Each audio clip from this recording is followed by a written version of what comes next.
Hi hello అందరికి welcome back to Anvay and Nishvi vlogs. చాలా days అయింది కదా లాంగ్ వీడియో చేసి. ఇప్పుడైతే బొడ్రాయి పండుగ వీడియో చేస్తున్నాను.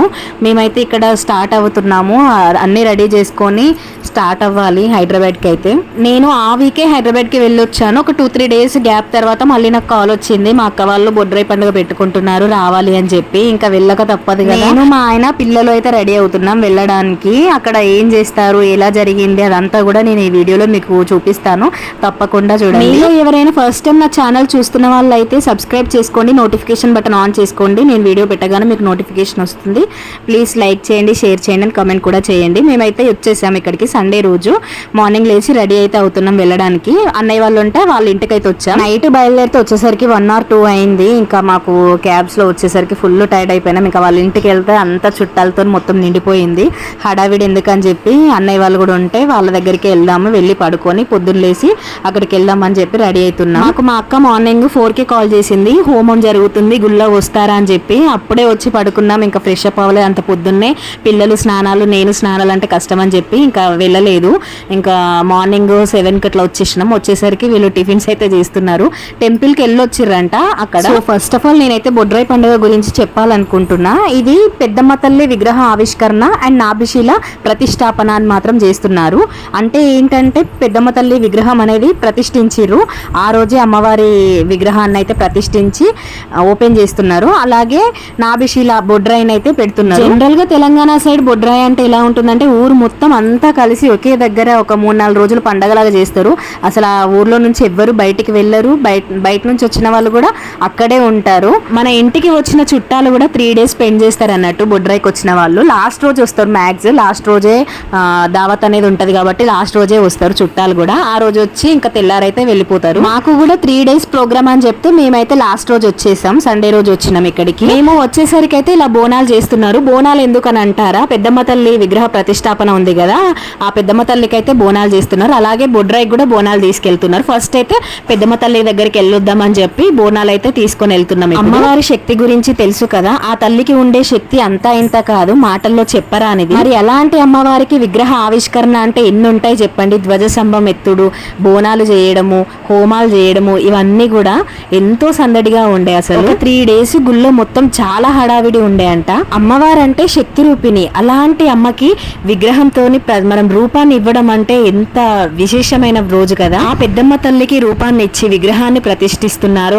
ఆ టెంపుల్ కి మేము వెళ్తున్నాం. నాకైతే ఎంతో హ్యాపీగా అనిపించింది. నేనైతే ఫస్ట్ టైం ఇలాంటి ఒక కార్యక్రమంలో పాల్గొంటున్నాను. ఇక్కడ చూస్తున్నారు కదా, ప్రతి ఒక్కరు ఆ ఏరియాలో ప్రతి ఒక్కరు కూడా ఇలానే చప్పుళ్ళతోని మేకలతోని అమ్మవారి గుడికి బోనాలు ఎత్తుకొని చాలా అంటే చాలా సందడిగా వెళ్ళారు అందరూ. మేము కూడా వెళ్తున్నాం ఇప్పుడైతే. ప్రతి ఒక్కరి ఇంట్లో చుట్టాలు అండ్ వాళ్ళకి కావాల్సిన వాళ్ళు దగ్గర వాళ్ళతో మొత్తం నిండిపోయాయి. ఇంట్లో ఒక చిన్నపాటి ఫంక్షన్ చేసుకున్న ఫీలింగ్ అయితే వచ్చింది మా అందరికి. మేమనే కాదు, ప్రతి ఒక్కరు వాళ్ళ తరపున వాళ్ళతోనే బోనాలు ఎత్తుకొని అయితే గుడికి వచ్చారు. ఓన్లీ బొడ్రాయి అయితే అది వేరు, కానీ పెద్దమ్మ తల్లి విగ్రహం పెట్టడం కూడా ఉంది కాబట్టి చాలా మంది అయితే వచ్చారు. అండ్ ఏంటంటే మొత్తం గుళ్ళో చూసినా జనాలే, అండ్ అక్కడ బొడ్రాయి వేరే దగ్గర ఉంది, అక్కడ చూసినా జనాలే. ఎక్కడ చూసినా కూడా ఏరియా మొత్తం బయట జనాలతో నిండిపోయి ఉండే. ఇంకా ఇదే రిచువల్స్ సాగుతున్నాయి అన్నట్టు. ముందు రోజేమో మొత్తం హోమాలు చేశారు, నైట్ అంతా హోమాలు చేశారంట. అండ్ ఎర్లీ మార్నింగ్ చాలా మంది గుడికి వెళ్ళి దర్శించుకొని వస్తున్నారు. కానీ అమ్మవారి రూపం అనేది మనకి ఇంకా చూపించారు, ఎందుకంటే మొత్తం కవర్ చేసి ఉంటది అన్నట్టు. ఒక ముహూర్తం ఉంటది కదా, ఆ ముహూర్తానికి వాళ్ళు తీస్తామని చెప్పి అన్ని పూజలు అవన్నీ అయిపోవాలి కదా, ఎన్నో ఉంటాయి కదా, అవన్నీ అయిపోయినాకనే తీస్తారు. ఇక పూజలన్నీ అయిపోయి ఉంటాయి, ఇంకా విగ్రహాన్ని ప్రతిష్ఠించడం ఒకటే ఉంటది కదా అని చెప్పి ఇంకా మేము కూడా బోనాలు ఎత్తుకొని అయితే వెళ్తున్నాము. కానీ వెళ్ళేసరికి ఇంక అప్పటికి పూజలు అవుతున్నాయి, ఇంకా మొత్తం అవ్వలేదు. మేము కూడా ఆ పూజలో పాల్గొన్నాము అందరము. మా అక్క వాళ్ళ ఇంటికి చూసారు కదా ఎంత మంది వచ్చారో చుట్టాలు.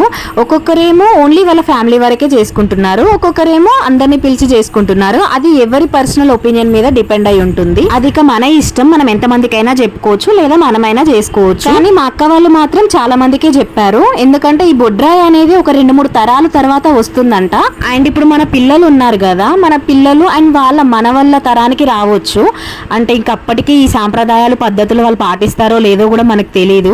కాబట్టి ఈ తరంలో వచ్చింది, అంటే మనం ఉన్న జనరేషన్ లో వచ్చింది కాబట్టి మనం దాన్ని ఎలాగైనా గ్రాండ్ గా సెలబ్రేట్ చేసుకోవాలని చెప్పి మా అక్క వాళ్ళు అయితే చేశారు. అండ్ మనం ఉన్నప్పుడు వచ్చింది, అండ్ మనం ఇవన్నీ చూస్తున్నాం, చేస్తున్నాము, పాల్గొంటున్నాం అంటే మనం కూడా అదృష్టవంతులమే కదా. సో ఇక్కడ పెద్దమ్మ తల్లి గుడికి అయితే వచ్చేసాం. వచ్చేసరికి ఇంకా అవుతున్నాయి పూజలు, ఇంకా విగ్రహ ఆవిష్కరణ అయితే అవ్వలేదు.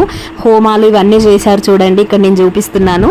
గుడి చుట్టూ హోమాలు ఒక 3-4 అయితే ఉన్నాయి. మేము ప్రదక్షిణాలు చేస్తున్నాం. ఫస్ట్ రాగానే ప్రదక్షిణాలు చేసుకుంటాం కదా, బోనం పట్టుకొని మొత్తం ప్రదక్షిణాలు అయితే చేస్తున్నాం గుడి చుట్టూ. గుడి లోపల మాత్రం ఎంతో మంది జనాలు అండ్ ఎంతో మంది పండితులు, వీళ్ళందరూ పంతులు పూజలు చేస్తూ చాలా సందడిగా ఉంది మొత్తం చూడ్డానికి. ఇదైతే మంచి మెయిన్ సమ్మర్ సీజన్. ఇంత ఎండలున్నా కూడా అందరు కూడా మంచిగా కొత్త కొత్త డ్రెస్సులు వేసుకొని చీరలు కట్టుకొని ఫుల్ గా రెడీ అయ్యి వచ్చారు. దేవుడు అంటే భక్తి అట్లా ఉంటుంది కదా అందరికి. అండ్ చిన్న పిల్లలు సైతం సమ్మర్ అని కూడా చూడకుండా వచ్చేసారు. ఇంకా ఇక్కడైతే అమ్మవారికి ప్రసాదాలు పెద్ద పెద్ద బేషన్లలో పెట్టారు. అవి ఆరగిస్తారంట. ఇంకా మమ్మల్ని బయటకు వెళ్ళమన్నారు అందరినీ. ఎవరు కూడా లోపలికి అలో చేయట్లేదు. బయటికి వెళ్ళి అమ్మవారికి నైవేద్యం అది పెట్టిన తర్వాతకు అమ్మవారికి కప్పి ఉన్న క్లాత్ ని తీసేసి అమ్మవారిని అయితే చూపిస్తున్నారు. ఇక్కడ చూడండి ఎంత చక్కగా ఉందో రూపము, మీకు చూపిస్తున్నాను కదా, ఇదే అమ్మవారి రూపము. అమ్మవారి రూపాన్ని అంట మనం ఆవిష్కరించిన తర్వాత డైరెక్ట్ చూడొద్దంట. ఒక పెద్ద మిర్రర్ అయితే అరేంజ్ చేశారు. ఫస్ట్ ఎవరైనా సరే ఆ మిర్రర్ లో చూసిన తర్వాతనే అమ్మవారిని డైరెక్ట్ చూడాలంట. అది ఎందుకు అన్నారో నాకు కూడా తెలియదు.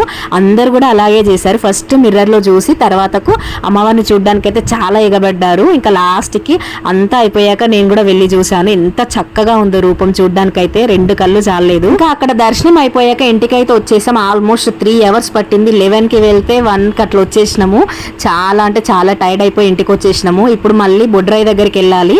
అండ్ బోనము అండ్ వాటర్, బొడ్రాయికి వాటర్ పోస్తారంట. అండ్ వాటర్ అండ్ బోనం పట్టుకొని వెళ్తున్నాము. ఇంకా ఇంటి దగ్గర వంట పనులు ఆల్రెడీ జెంట్స్ స్టార్ట్ చేశారు. వంట స్టార్ట్ చేసి ఇంకా బొడ్రాయి దగ్గరికి అయితే వెళ్తున్నాం చూడండి. ఇంకా పెద్దమ్మ తల్లి విగ్రహాన్ని అయితే చాలా మంది దర్శించుకోవడానికి వెళ్తున్నారు. ఇంకా అది అక్కడ అయిపోయాక మేము బొడ్రాయి దగ్గరికి వెళ్తున్నాము. బొడ్రాయి అంటే చాలా చేసేవి ఉంటాయంట. మేమైతే ఫస్ట్ వెళ్ళిపోయాము. ఇంకా అక్కడ ఏం స్టార్ట్ అవ్వలేదు. జస్ట్ ఒక శివుని విగ్రహం ఉంటుంది కదా, శివలింగం ఉన్నట్టు ఉంది అంతే. ఇది అనేది ప్రతి ఊర్లో ఉంటుంది. తెలంగాణ సైడ్ అయితే అందరికీ తెలిసి ఉంటుంది. మ్యాక్స్ అందరికీ బొడ్రాయి ఊర్లో అనేది చాలా ఇంపార్టెంట్. ఎక్కడున్నారు అని అంటే ఇక బొడ్రాయి దగ్గర ఉన్నాము, ఇప్పుడే బొడ్రాయి దగ్గరకు వచ్చినాము, రీచ్ అయినాము అట్లా చెప్తుంటారు. అంటే అంత ఇంపార్టెంట్ ఉంటుంది అన్నట్టు. దాని నుంచి పూజలు అయితే స్టార్ట్ అయ్యాయంట. ఇక్కడ పట్నం లాగా వేశారు చూడండి, ముగ్గు ఎంత పెద్ద ముగ్గు వేశారు. పట్నం అంట అది. ఇంకా అందరైతే వాటర్ అండ్ బోనాలు తెచ్చి పెడుతున్నారు. కానీ అక్కడ పంతులు ఏం చెప్తున్నాడు అంటే ఇంకా ఇక్కడ అవ్వలేదు, ఇంకా ఇక్కడ ఇప్పుడే ఏమి వాటర్ పోయకండి, బోనాలు అయితే పెట్టకండి, తర్వాతకు మేము బొడ్రాయిని స్థాపించిన తర్వాతకు మీరు పెట్టండి అని చెప్తున్నారు. చూసారు కదా, మెయిన్ గా బొడ్రాయి అంటే ఇదే శిలా విగ్రహం అంటారంట, నాభిశిల అంటారంట. అమ్మవారి స్వరూపమే, అమ్మవారి విగ్రహం లాగానే అమ్మవారు మన ఊరి మధ్యలో ఉన్నట్టు బొడ్రాయి అంటే. ఏ దుష్ట శక్తులు, ఎలాంటి చెడు శక్తులు అనేటివి ఊర్లోకి ప్రవేశించకుండా అమ్మవారు మనల్ని కాపాడుతుంది. అందుకు మనం బొడ్రాయి అనేది పెట్టుకుంటాం అని నేను విన్నాను, నాకు తెలిసినంత వరకు. ఇది ఏ ఊర్లోనైనా ఊరి మధ్యలో గానీ లేకపోతే ఊరి స్టార్టింగ్ లో గానీ ఉంటుంది. ఎలాంటి శక్తి కూడా మన ఊర్లోకి రానివ్వకుండా చూస్తుంది. అంత పవర్ఫుల్ శక్తి అన్నట్టు బొడ్రాయి అని అంటే. మనం ఏదైనా మంచి పనులు చేస్తున్నాము, ఊర్లో నుంచి వెళ్తున్నాం వస్తున్నాం అన్నప్పుడైతే ఖచ్చితంగా బొడ్రాయి దగ్గర కొబ్బరికాయ కొట్టి వెళ్ళమంటారు. అలాంటి నాభిశిల ప్రతిష్టాపన అనేది ఇక్కడ జరుగుతుంది. దానికోసం వీళ్ళందరూ వచ్చారు. ఇంకా వాటర్ పోసి అమ్మవారికి చీరలాగా కడుతున్నారు, బట్ట అనేది కడుతున్నారు. కట్టి బొట్లు పెట్టి తర్వాత ఒగ్గు కథలు అండ్ ఇంకా ఎన్నెన్నో ఉన్నాయి. అవన్నీ జరిగాయి కానీ మేము తర్వాతకైతే వెళ్ళలేకపోయాము. ఇంకా ఇంటికి వచ్చేసాము. తర్వాత అమ్మవారికి నైవేద్యం లాగా మనం తీసుకెళ్లిన బోనాలు సమర్పించుకున్నారు చాలా మంది. బొడ్రాకి వాటర్ పోసే వాళ్ళు ఎవరైనా ఉంటే పోయండి, తర్వాతకైతే వీలవ్వదు, చీర కట్టేస్తారు. అండ్ ఇంకా పూజలు అనేటివి స్టార్ట్ అవుతాయి.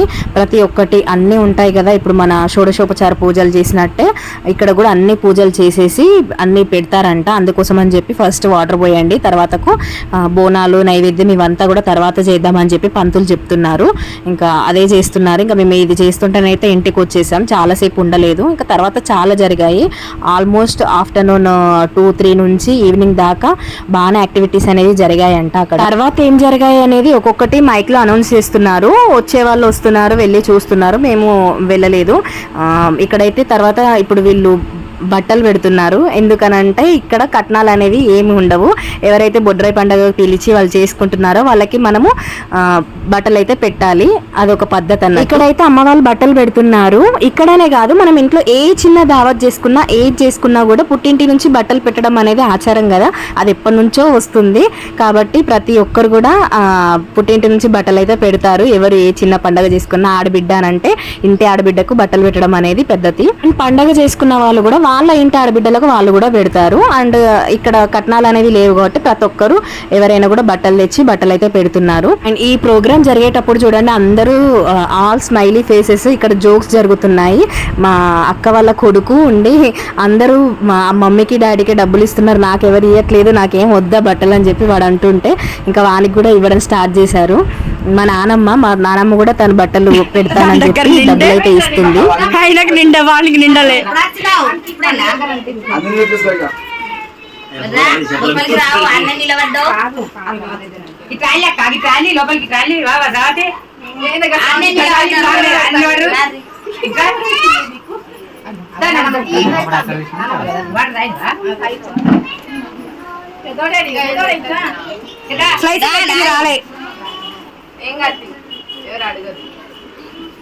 సేమ్ మనిషి సేమ్ డైలాగ్ యూజ్ చేయి.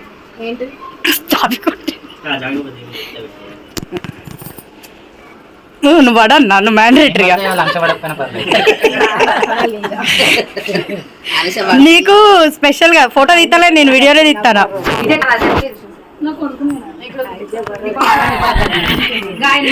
కాదు నరేష్, నువ్వు ఇస్తాను, నువ్వు ఇయ్యవా స్పెషల్?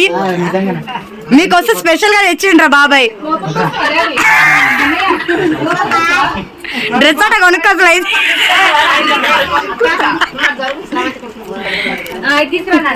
సో అలా ఇంకా మా ప్రోగ్రామ్ అయితే ఎండింగ్కి వచ్చేసింది. ఇంకా ఈవినింగ్ అయింది ఆల్మోస్ట్. ఇంకా మేము లంచ్ చేయలేదు, 4-5 అవుతుంది అనుకుంటా. అప్పుడు లంచ్ అయితే చేశారు, ఇంకా వంటలు అన్నీ చేశారు. చికెన్ చేశారు, అలాగే మేకతో మటన్ కూడా అయింది. ఇంకా అందరు లంచ్ చేసి ఇస్తున్నారు ఇక్కడ. సో అలా ఈ వీడియో అయితే ఎండ్ చేసి ఇస్తున్నాను. ఇంకా ఎవరైనా సబ్స్క్రైబ్ చేసుకోకుండా ఉంటే నా ఛానల్ అయితే సబ్స్క్రైబ్ చేసుకోండి. తప్పకుండా లైక్ చేయండి, షేర్ చేయండి అండ్ కామెంట్ కూడా చేయండి.